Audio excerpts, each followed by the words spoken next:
প্রতিদিন যে মানুষগুলো কবরে যায়, তুমি কি দেখো না ভাই, এই মানুষের মৃত্যু, লাশ, কবর তোমারে কিছুই মনে করায় না?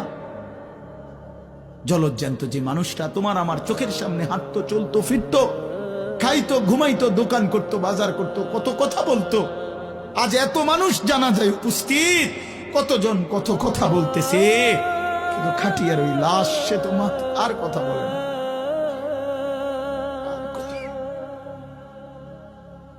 আর কথা বলে না।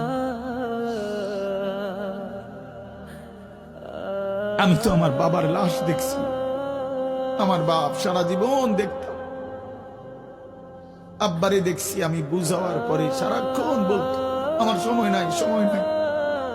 আমার মসজিদ, আমার স্কুল, যে বাবারে দেখতাম ফজরের পর থেকে রাত 11 দৌড়াইতেন, শুধু ব্যস্ত ছিল, সেই বাপ একদিন স্তব্ধ হয়ে গেছে।